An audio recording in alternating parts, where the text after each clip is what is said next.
Hi, coach. Welcome. Thank you. The games are coming so fast and then no time to rest. You are facing Nsoatreman tomorrow, a side that unfortunately got the better of us last season.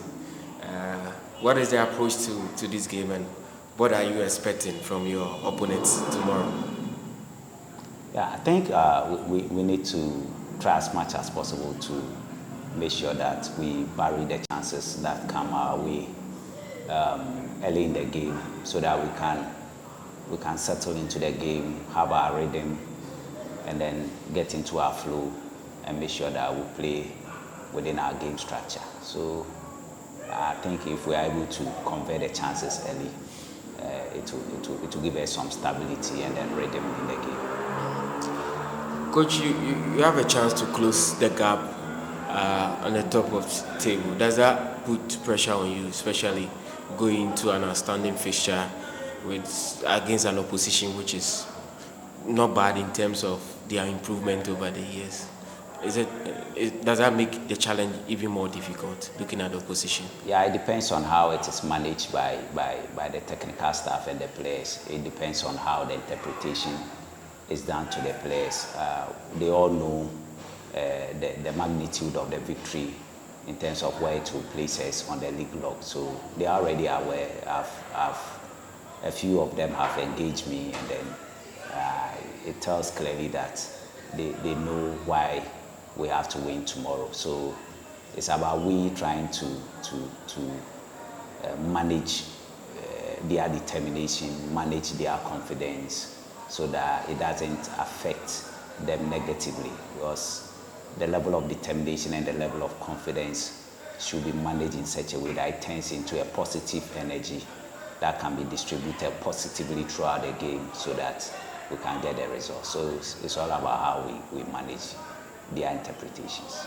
Coach, officially, Patrick Essiedu wasn't named the man of the match in the last game, but a lot of followers of the game and then writers of the game are of the view that he was the best player in that game. How fulfilling is it for you having missed your regular in terms of Esmat and Patrick coming in, slotting in perfectly?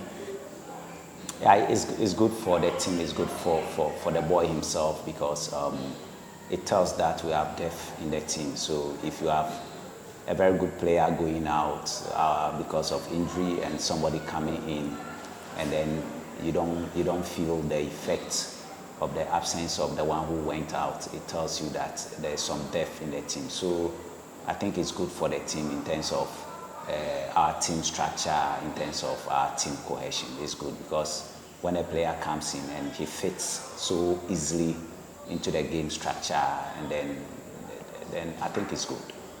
On Sunday, you made a couple of changes. Some were forced due to injuries. But in all, would you say there were lots of positive that you were so impressed about in Sunday's game, and then building on that, are we to expect finally your team getting the goals to make up for the numerous chances that people are saying that we're creating but can't complete? Yeah, I think the substitutions that we didn't make us lose our structure and then the intensity and the flow of our game. Rather, it kept us at that level throughout the game, to the extent that we even had some last-minute chances that were very, obvious for us to convert. So if players come from the bench and they come and then you don't lose your structure, your shape on the field, you don't lose your intensity, then it's a clear indication that those on the bench are equally poised and ready for action. So I think the substitutions were good, and to some of them, that was their first time of playing in the league. It was a good feel for them. Raman, Awuche, that is Elvis Cheba, it was their first league games. And then when they came, they made impacts in the team. So it's good for us as a team. A lot of people are saying that after the game they are impressed for the mere fact that we have 3 youth players in the senior team who were also trying to make a point show that the opportunity had presented themselves. How fulfilling is it as a manager seeing these youngsters being in the team and the whole mood on the day, on the match day in the dressing room, saw you talking to them, and then how does it feel like in the coaching space having these youngsters around? I think it's fulfilling, as you already said. When I spoke to them, especially in the dressing room, I realized they were just looking around, watching whatever was going on. It was a first-time experience for them. They were happy.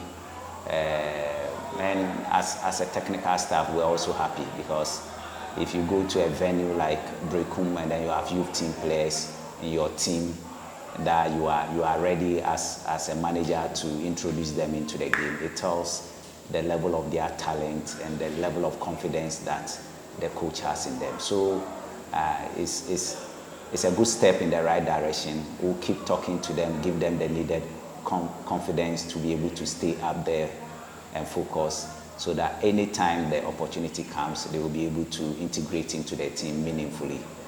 Remember, once we are able to integrate them meaningfully into the team, it will become a weapon and a property for the team because these are our own players. We are grooming for the future, so it's good. But how do you rate your opponents, their system, how they go about their game, and how difficult they are from the technical perspective? They are a very good side. They have a very good coach.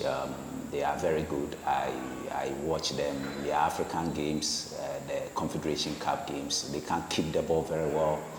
They are very athletic, and then they can run. They can cover a lot of grass on the field. So I think that in terms of possession, they can play. They are very confident on the ball. And then in terms of going on the counter attack, they look very swift and very direct at goal.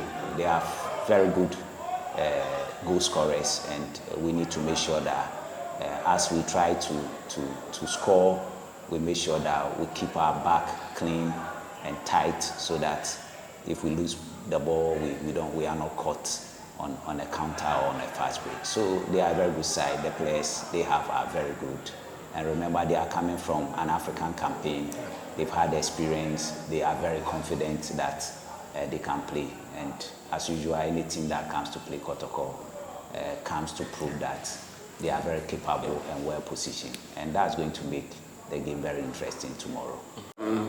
Coach, are there any news on injuries? Any returning players or the injury update? I think, it stays the same. Samba is still not back. Babayaya, Tinedu, Esmat, they are all out of the team for now, and they are being attended to by the medical team. So as and when we think that they are ready, then we'll try to integrate them into the team through the appropriate process. So for now, that is it. The 4 players are still out. Samba, Tinedu, Babayaya, and then Esmat. Coach, in the last game, Che came off what's from afar looked like a dead leg. Is there any concern, worries ahead of the, or has he recovered? Yeah, he has recovered. He's fine. According to the medical team, he's okay. I've seen him personally. He's okay, and he's ready to train right now as we talk. He's ready to train, so he's okay. Coach, thank you very much and wish you the best for tomorrow. Thank you too.